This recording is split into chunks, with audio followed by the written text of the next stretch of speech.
गोशे गोशे से आप तक खबरें पहुंचाता दक्कननामा, रोजाना शाम 6:30 बजे।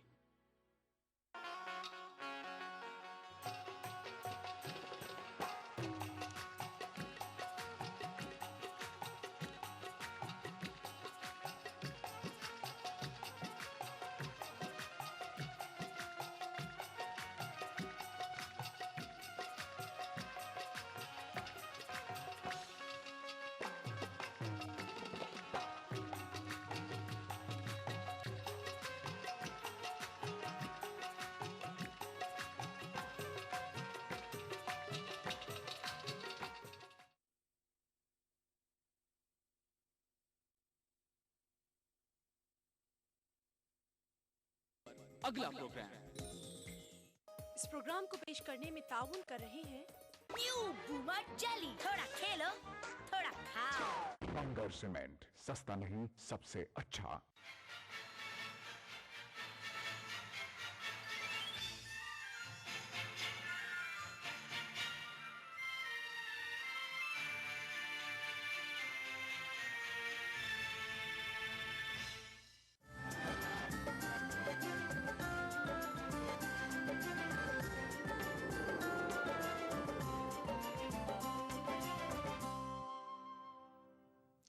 नजरादाब ईटीवी उर्दू न्यूज़ में आपका खैर मकदम और आप देख रहे हैं खास बात। सबसे पहले नजर हेडलाइंस पर। माह सियाम रमजानुल मुबारक का आगाज, बंदगान खुदा लौटे मसाजिद की जानिब।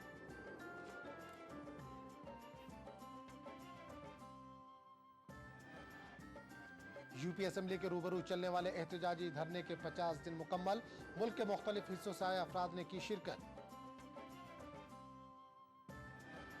और यूपी में मुसलमानों को रिझाने की सियासी जमातों की कोशिशें हुई तेज, बीएसपी के बाद समाजवादी ने इनेकाद किया बैकवर्ड क्लास सेमिनार।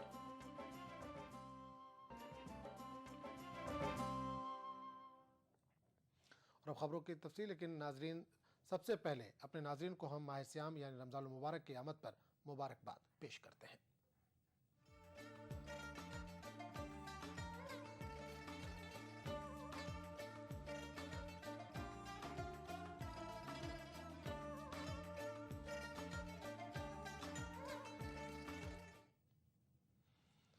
आज मुल्क के मुख्तलिफ शहरों में एहतमाम के साथ रमज़ान का चांद देखा गया।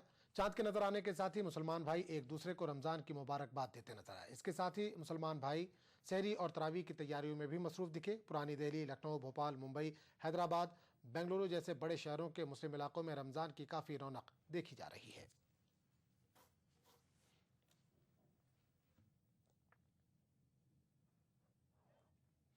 रमज़ान मुबारक की आमद के पेश नज़र हैदराबाद के चार मीनार और उसके अतराफ बाज़ारों में गहमा गहमी में इजाफा हो गया है। रमज़ान की तैयारी के सिलसिले में मुसलमान अशिया ज़रूरिया और खुश्क मेवाजात खरीदते देखे गए। हैदराबाद के मरकज़ मक्का मस्जिद में रमज़ान के महीने में बड़ी तादाद में मुसल्लियान की आमद के पेश नज़र वज़ू के लिए हौज़ और फ़र्श की मरम्मत का काम आखिरी मरहले में है। हैदराबादी मुसलमानों ने माह रमज़ान की आमद पर मुसलमानों और सारी दुनिया के अवाम के लिए अपनी नेक ख्वाहिशात का इजहार किया है। इसमें हमको चाहिए कि रोज़ों का एहतमाम करें, इबादतों का एहतमाम करें, ख़ास तौर से गरीबों की मदद करें। ये गमखारी का महीना है, हम रोज़ा रखकर मालूम करें कि इसमें हम गरीबों पर क्या दुख गुजरती है। सारे आले मुस्लिम हम जो है तो इसकी मुबारकबाद देते हैं और कोशिश दुआ करते हैं कि सबके ऊपर ये महीना जो है तो बहुत जो तो बरकत वाला हो और इसी अल्लाह ताला सारी रहमत आलम के ऊपर रहमत। और रोज़ा ना सिर्फ रोज़ा भूख के माने हैं, रोज़े के माने हैं रोज़ा हाथ का रोज़ा है, पैर का रोज़ा है, आँख का रोज़ा है, ज़बान का रोज़ा है, यानी पूरा किरदार इस्लामी है। इस्लामी किरदार का ये एक बेहतरीन नमूना है।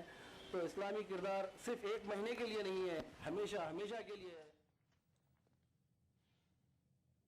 मुल्क के दीगर हिस्सों की तरह पंजाब के मालेरकोटला के बाशिंदों में भी रमज़ान की आमद का जोशो खरोश देखा जा रहा है। मालेरकोटला के जामा मस्जिद के करीब के इलाके में काफ़ी गहमा गहमी देखी जा रही है। मुकामी मुसलमान सहरी और इफ्तार का सामान और मजहबी किताबें खरीदते देखे जा रहे हैं। पंजाब हुकूमत ने भी रमज़ान के मौके पर मालेरकोटला में 24 घंटे बिला वक्फे बिजली की सरबराही की यकीन दहानी कराई है। हुकूमत ने रियासत के मुख्तलिफ जेलों में मुकीम कैदियों को भी दौरान रमज़ान सहूलतें फराहम कराने की यकीन दहानी कराई है। हुकूमत के मुताबिक दौरान रमज़ान मुस्लिम कैदियों से सख्त काम नहीं लिया जाएगा। वो कहती है भला हवालाती है ਉਹਨਾਂ ਲਈ ਅਸੀਂ ਜੋ ਵੱਧ ਤੋਂ ਵੱਧ ਇੰਤਜ਼ਾਮ ਕੀਤੇ ਨੇ, ਉਹਨਾਂ ਨੂੰ ਸਪੈਸ਼ਲ ਬੈਰਕਾਂ ਦੇ ਵਿੱਚ ਰੱਖਿਆ ਗਿਆ ਹੈ। ਸਪੈਸ਼ਲ ਉਹਨਾਂ ਨੂੰ ਖਾਣਾ ਵਗੈਰਾ ਸਭ ਕੁਝ ਅਸੀਂ ਦੇ ਰਹੇ ਹਾਂ ਤੇ ਬੜੇ ਪਿਆਰ ਤੇ ਸਤਿਕਾਰ ਨਾਲ ਉਹ ਆਪਣਾ रोज़ा रखते हैं तो रोज़ा खोलते हैं। रमज़ान का महीना ही एक ऐसा महीना है कि जो तमाम महीनों से अफजल भी है। जैसे इसकी अहमियत है तमाम महीनों में, तो लोग भी इसके अंदर अपने आपस को मिलने जुलने में अहमियत देते हैं कि प्यार मोहब्बत बढ़ेगा, आपस में मेल जोल होगा। तो ये तमाम चीज़ें रमज़ान की बरकत की वजह से ही होता है। पंजाब सरकार ने जो हमारे साथ जो वादा किया था वो उन्होंने पूरा किया है। 24 घंटों की जो हमारे लिए लाइट उन्होंने प्रबंध किया है पंजाब सरकार का, और हम प्रकाश सिंह बादल साहब का शुक्रिया अदा करते हैं अपने वल्लों, पार्टी वल्लों और साथियों। बिहार के बोधगया में महाबोधि मंदिर में हुए सिलसिलेवार बम धमाकों के 3 दिन बाद कांग्रेस सदर सोनिया गांधी और मरकजी वजीर दाखिला सुशील कुमार शिंदे ने महाबोधि मंदिर का दौरा किया और धमाकों से हुए नुकसान का जायजा लिया। वजीर दाखिला का कहना है कि इन धमाकों में 3 से 4 अफराद मुलविस हो सकते हैं। वजीर दाखिला के मुताबिक महाबोधि मंदिर को CISF सिक्योरिटी फराहम करने के सिलसिले में गौर किया जाएगा। सिलसिलेवार धमाकों से मुतासरा महाबोधि मंदिर का जायजा लेने और आला सिक्योरिटी हुक्काम के साथ जायजा मीटिंग के बाद कांग्रेस सदर सोनिया गांधी की मौजूदगी में वजीर दाखिला सुशील कुमार शिंदे ने मीडिया से खिताब किया। शिंदे ने मामले की जांच NIA के सुपुर्द करने की बात कही और बैरूनी दरअंदाजी, नक्सली मसला और रोहिंग्या मुसलमानों के मामले को भी जांच का हिस्सा बताया। इसके अलावा सुशील कुमार शिंदे ने धमाकों की नोयत पर रोशनी डाली, ताहम यह भी वाजे कर दिया कि जल्दबाजी में बेकसूर अफराद को गिरफ्तार नहीं किया जाएगा। ये जो छोटे छोटे गैस के सिलेंडर्स है 2 kg 3 kg के, उसमें सब ये नेल्स भरे हुए थे, बेरिंग बॉल भरे हुए थे और उसको डिटेनर्स के कनेक्ट किया था और वॉश रखे थे और वो 5 और 6 के बीच में ही ये सब हो गए। इसका मतलब रात में कभी तो ये रखे हुए हैं। हम पूरी इन्वेस्टिगेशन इस पे कर रहे हैं। शायद इसमें 3-4 आदमी भी हो सकते हैं, कार हो सकती है। ये सब ये पूरी डिटेल में हम इसकी इन्वेस्टिगेशन कर रहे हैं। वजीर दाखिला ने बिहार हुकूमत की जानिब से तहरीर करदा खत का हवाला देते हुए कहा कि महाबोधि मंदिर को CISF सिक्योरिटी फराहम करने का मामला मरकज के ज़ेर गौर है। वो मुख्यमंत्री जी ने बोला है देश में अभी तक CIF की रिलीजियस प्लेसेस को हमने सिक्योरिटी नहीं दी है। जैसे आज यहाँ मांग रहे हैं वैसे साईं बाबा के वहाँ भी शिरडी में मांगी थी, जुम्मा मस्जिद के वहाँ भी मांगी थी। इस पर हम सोच विचार करके देखेंगे। महाबोधि मंदिर दौरे के बाद दिल्ली पहुंचे वजीर दाखिला ने मीडिया ब्रीफिंग में कहा कि मरकज की जानिब से अलर्ट जारी होने के बाद बिहार के DGP ने वहां मुनासिब सिक्योरिटी तैनात की थी, ताहम अब ये NIA जांच का हिस्सा है। ट्विटर पर इंडियन मुजाहिदीन की जानिब से मुबैना तौर पर धमाकों की जिम्मेदारी कबूल करने के मामले पर वजीर दाखिला ने कुछ यूँ बयान दिया। अभी मुझे वो ट्विटर में किया है तो उसका जब तक हमारा इन्वेस्टिगेशन नहीं होता है तब तक हम इस पर नहीं कह सकते हैं, लेकिन इन्वेस्टिगेशन हमने नेशनल इन्वेस्टिगेशन एजेंसीज को दे दिया है, वो डिटेल में स्टडी करेंगे। उधर NIA ने धमाकों के बारे में सुराग देने वाले को 10 लाख रुपए इनाम देने का ऐलान किया है। जराये के मुताबिक जिंदा बरामद हुए बमों का DNA नमूना लिया जाएगा। इसी बीच धमाकों के सिलसिले में पटना से हिरासत में लिए गए 4 अफराद को छोड़ दिया गया है। Bureau report, ETV news. मुल्की सियासत को जराइम से पाक करने की कोशिश करते हुए सुप्रीम कोर्ट ने एक तारीखी फैसला सादर किया है। अदालत ने अवामी नुमाइंदगी एक्ट की दफ़ा 8A को मुअत्तल कर दिया। अदालत का कहना है कि ट्रायल कोर्ट के जरिए मुजरिम करार दिए जाने के साथ ही मुतल्लका अवामी नुमाइंदे की रुकनीत ख़त्म हो जाएगी। अदालत ने कहा है कि बरी होने तक मुतल्लका अवामी नुमाइंदा चुनाव नहीं लड़ सकेगा। सुप्रीम कोर्ट ने मुल्क की सियासत को मुजरिमाना सरगर्मियों से पाक करने की सिमत में एक अहम कदम उठाया है। अदालत उज़्मा ने अवामी नुमाइंदगी एक्ट के उस प्रोविज़न को खारिज कर दिया है जिसके तहत किसी भी मुजरिमाना मामले में कसूरवार करार पाने वाले अरकान पार्लियामेंट और अरकान असम्बली नाअहली से बच जाते थे। सुप्रीम कोर्ट ने अपने तारीखी फैसले में कहा कि जिस तारीख से कोई भी कानून साज कसूरवार करार पाता हो उसी तारीख से वो नाअहल करार पाएगा। जस्टिस AK पटनायक और जस्टिस SJ मखोपाध्याय पर मुश्तमिल सुप्रीम कोर्ट की बेंच ने अवामी नुमाइंदगी एक्ट की दफ़ा 8(4) को खारिज करते हुए कहा कि जिस तारीख को कोई भी कानून साज किसी मुजरिमाना मामले में कसूरवार करार पाएगा उसी तारीख से वो नाअहल करार दिया जाएगा। इससे कबल कसूरवार करार पाने वाले अरकान पार्लियामेंट और अरकान असम्बली RPA के सेक्शन 8(4) के तहत आला अदालतों में अपील दायर करके नाअहली से बच जाते थे। अब सुप्रीम कोर्ट के ताज़ा फैसले से किसी भी मुजरिमाना मामले में कसूरवार करार पाने वाले कानून साजों की खैर नहीं है। कोई भी व्यक्ति अगर कस्टडी में है तो वो वोट नहीं दे सकता है, तो भी वो कंटेस्ट भी नहीं कर सकता। अगर अंडर ट्रायल कस्टडी में है तो अंडर ट्रायल में भी हो, कहीं भी हो, कस्टडी में है तो वो वोट नहीं दे सकता, कंटेस्ट नहीं कर सकता। तो इसको तो सही है, वो सुप्रीम कोर्ट ने बिल्कुल उसको स्ट्राइक डाउन कर दिया, उसको रद्द कर दिया, तो बहुत अच्छा हुआ। ये अपना डेमोक्रेसी के लिए ये बहुत अच्छा कदम है। ये सुप्रीम कोर्ट ने कहा कि इसका ये फैसला मुजरिम करार पाने वाले उन कानून साजों पर लागू नहीं होगा जिसने इस फैसले से कबल आला अदालतों में अपीलें दायर कर रखी हो।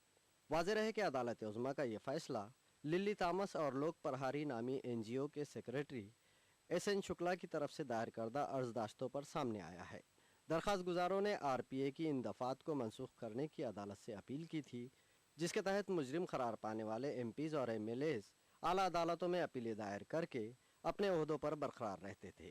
दरख्वास्त गुजारों ने सुप्रीम कोर्ट से कहा कि RPA की इन दफ़ात से बाज़ आइनी दफ़ात की खिलाफ वर्जी होती है और सियासत में जराइम परवान चढ़ते हैं। Bureau report, ETV news. खास बात का सिलसिला जारी रहेगा, लेकिन एक छोटे से वक्फे की बात।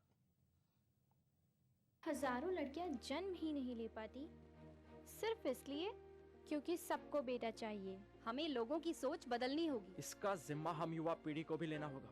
युवा धड़कन की गूंज फैलाए चारों ओर, लड़की लड़के का अंतर अब हम चाहे नो मोर। लिंग भेद का समाधान हो सकता है, इसके लिए जरूरत है आपकी भागीदारी की। आइए साथ मिलकर आगे बढ़ें।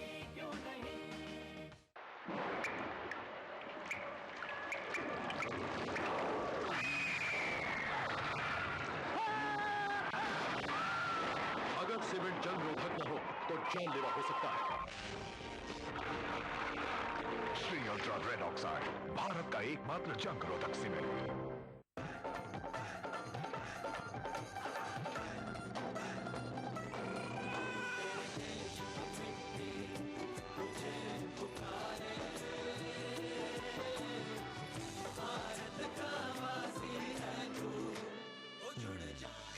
मिट्टी से ही शान, मिट्टी से ही पहचान। तो बनिए हिस्सा नेशनल पॉपुलेशन रजिस्टर का। कैंप्स शुरू हो चुके हैं। राष्ट्रीय जनसंख्या रजिस्टर, मेरी पहचान, मेरा अभिमान। शेरदिल जवान मर्दों के लिए जानदार और शानदार gym vest, Shera fit line gym vest, pure cotton fabric से बना अत्यंत आरामदेह Shera fit line gym vest. दीवाना बना दे।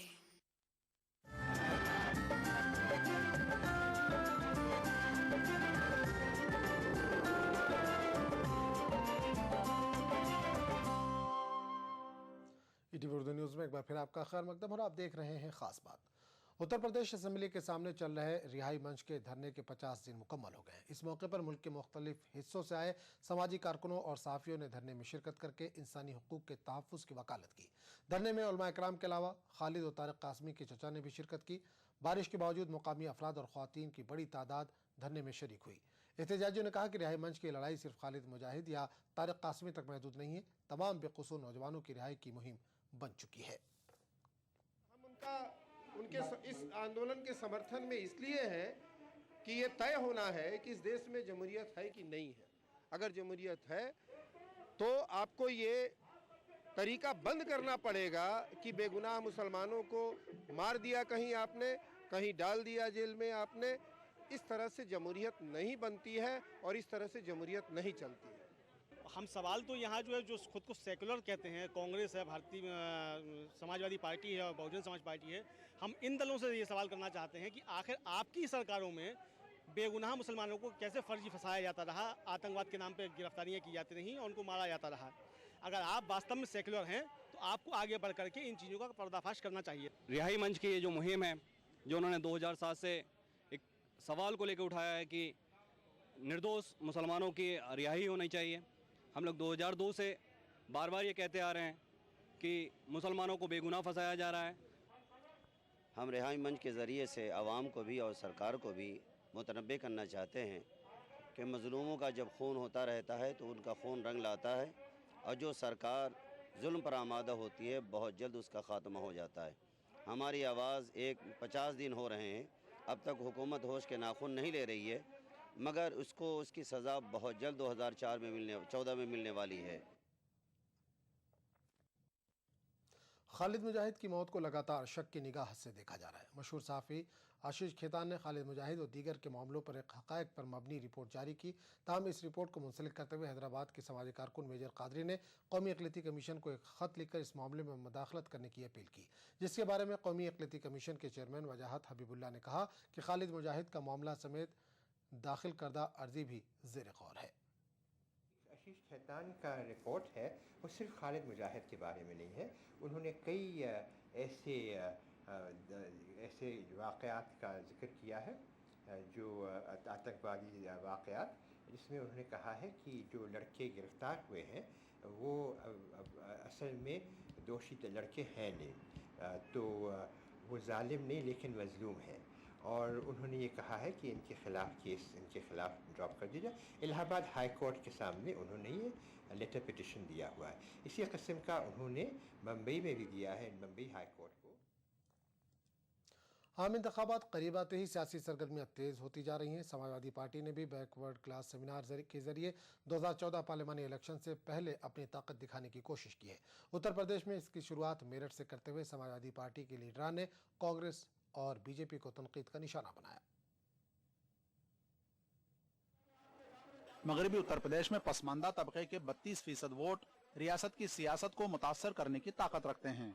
यूपी असेंबली इंतखाबात में बेहतर नताइज हासिल करने वाली समाजवादी पार्टी के लिए पार्लिमानी इलेक्शन में हिंदू और मुस्लिम बैकवर्ड वोट उत्तर प्रदेश के इस हिस्से में अपनी सियासी ताकत को और मजबूत करने के लिए कारगर साबित हो सकता है।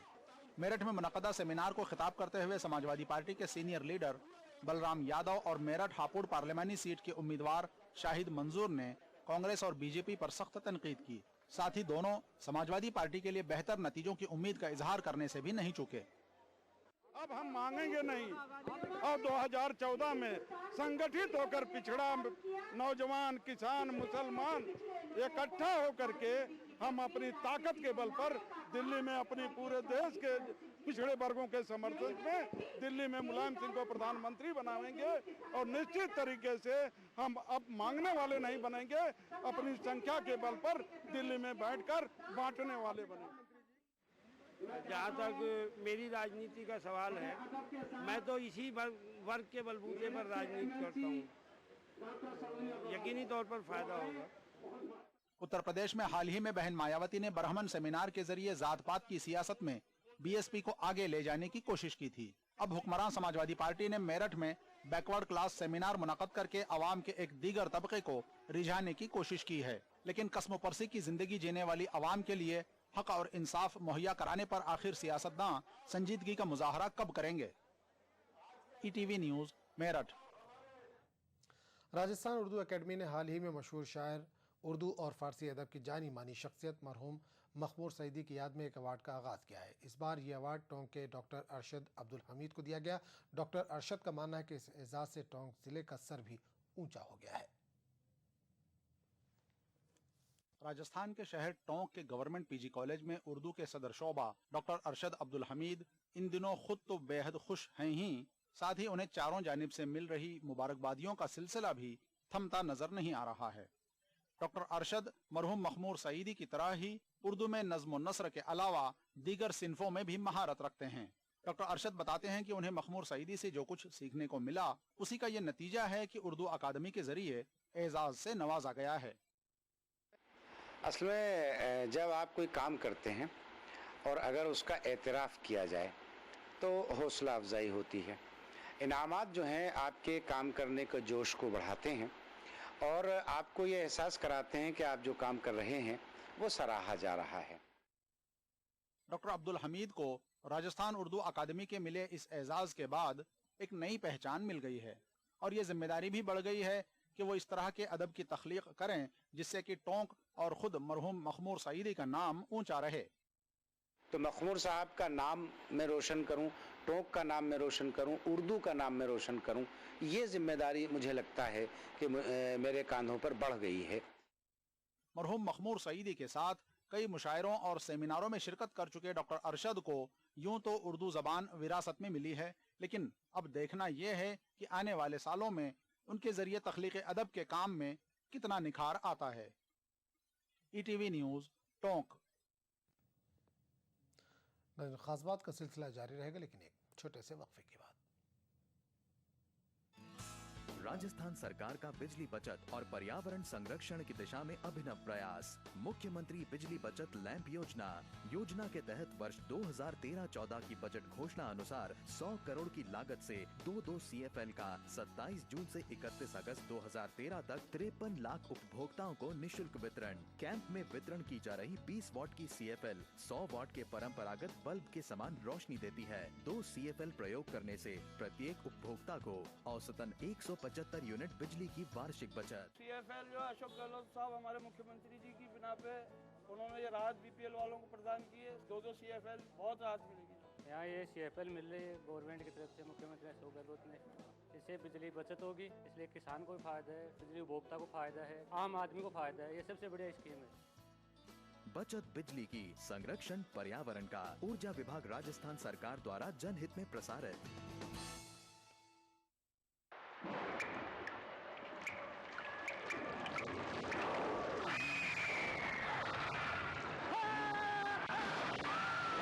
अगर सीमेंट जंग रोधक न हो तो जानलेवा हो सकता है।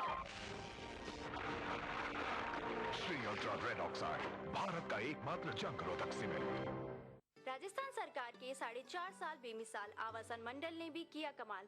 राज्य भर में 25,000 से ज्यादा मकानों का कुशल इंजीनियरों की देखरेख में निर्माण कर हर वर्ग के साथ ही गरीबों को भी दी अपने घर की सौगात। मंडल की हर कॉलोनियां सभी मूलभूत सुविधाओं से युक्त, हरे भरे पेड़ों से आच्छादित और प्रदूषण मुक्त। मकानों की गुणवत्ता को जांचने के लिए हर जगह परीक्षण केंद्र, आवंटी की समस्याओं के निदान के लिए बनाया नागरिक सेवा केंद्र। आवासन मंडल का यही है सपना, हर व्यक्ति का आवास हो अपना। तेरे देश की मिट्टी तुझे पुकारे, भारत का वासी है तू, बात ये गर्व से बतला रे। जुड़ जा मिट्टी से ही शान, मिट्टी से ही पहचान, तो बनिए हिस्सा नेशनल पॉपुलेशन रजिस्टर का। कैंप्स शुरू हो चुके हैं। राष्ट्रीय जनसंख्या रजिस्टर, मेरी पहचान, मेरा अभिमान। क्या खास है आज इफ्तार में? Brown and Polson custard powder इफ्तार खास बनाए।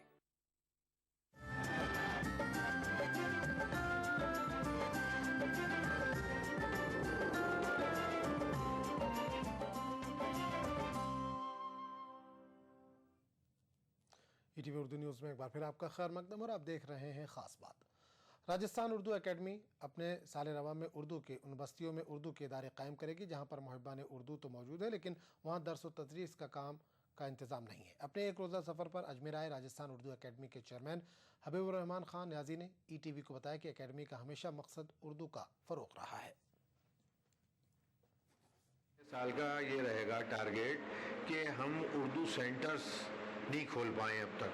हम उर्दू सेंटर्स खोलें और उनमें ज़्यादातर ऐसी जगह पे हम खोलना चाहते हैं जहां उर्दू नोइंग लोग नहीं हो।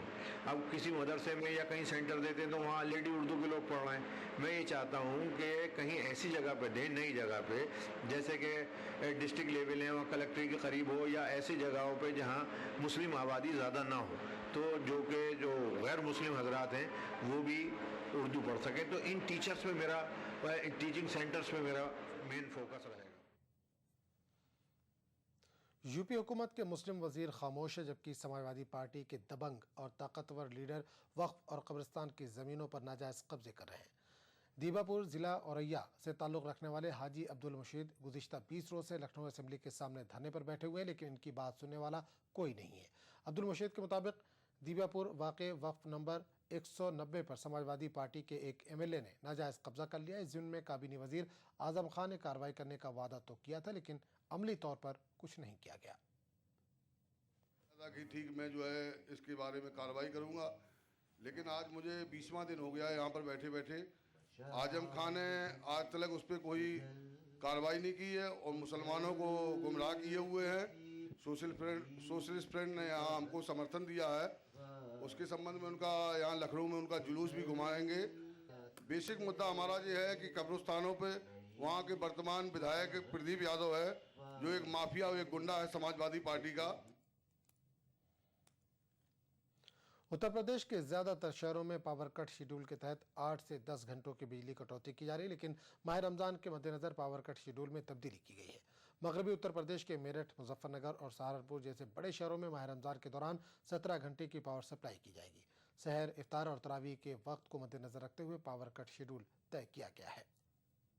ये रही थी कि आप जानते हैं कि उत्तरांचल में पावर प्लांट जो हाइड्रो इलेक्ट्रिक पावर प्लांट हैं वो प्रभावित हो गए थे, बट इस समय काफ़ी प्रयासों की वजह से, पावर कॉरपोरेशन के प्रयासों की वजह से इस समय हालत काफ़ी हद तक सामान्य है। और बाकी जो इसको देखते हुए, रमज़ान को देखते हुए हम पूरा प्रयास कर रहे हैं कि जो सुबह का टाइम रहता है 3 से 5 का और शाम को 7 से 11 का था, उस समय कोई रेगुलर कटौती ना करनी पड़े। और इस समय हम अपने जो भी हमारे उपभोक्ता हैं उनको 3 से 5, 7 से 11 जो कि क्रिटिकल टाइम रहता है उसमें अबाधित बिजली आपूर्ति करा सकें। हैदराबाद में कायम 100 साल कदीम मदरसा सूफिया के सदर तकारीब के मौके पर एक वेबसाइट www.sufischool.com लॉन्च की गई। इस वेबसाइट पर मदरसा सूफिया से जुड़े अल-अस्मा अल-हुस्नी ट्रस्ट के तमाम मतबूआत को रखा गया है, जिसे फ्री डाउनलोड किया जा सकता है। sufischool.com फिलवक्त उर्दू में दस्तयाब है, लेकिन डायरेक्टर मदरसा सूफिया प्रोफेसर सैयद तनवीर खुदानुमाई ने इस आज़म का इजहार किया कि बहुत जल्द ये वेबसाइट फ़ारसी, अंग्रेज़ी और हिंदी ज़बानों में भी दस्तयाब करवाई जाएगी। के ज़िमन में हमने sufischool.com www.sufischool.com के नाम से कल ही वेबसाइट लॉन्च की है। सबसे पहले चूँकि अल-अस्मा अल-हुस्ना से इसका ताल्लुक़ है, अल्लाह ताला के 99 नामों से इसका ताल्लुक़ है, हमने सबसे पहली किताब ज़िक्र अस्माए हुस्ना, अल्लाह ताला के 99 नामों के ज़िक्र की एक किताब हमने कल इसको रिलीज़ किया है।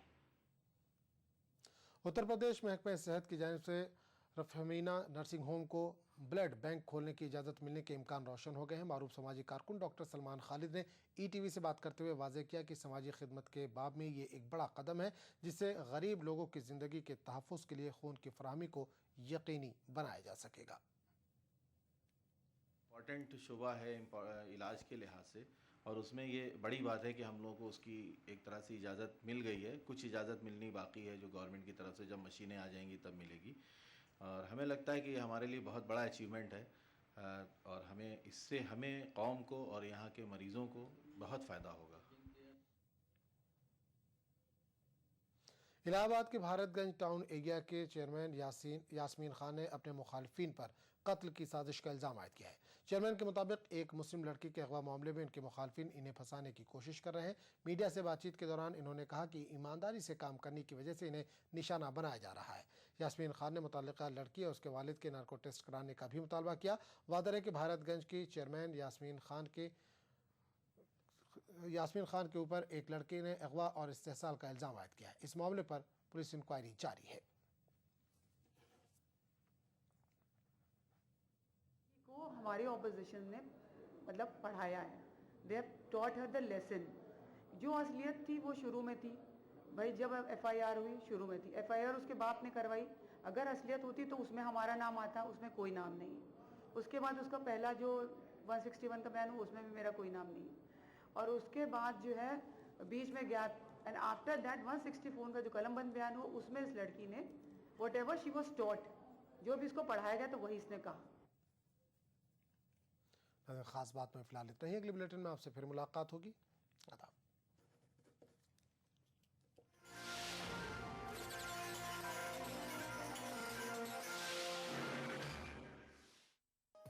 इस प्रोग्राम को पेश करने में ताउन किया न्यू बूमर जेली। थोड़ा खेलो थोड़ा खाओ। बंगर सीमेंट, सस्ता नहीं सबसे अच्छा।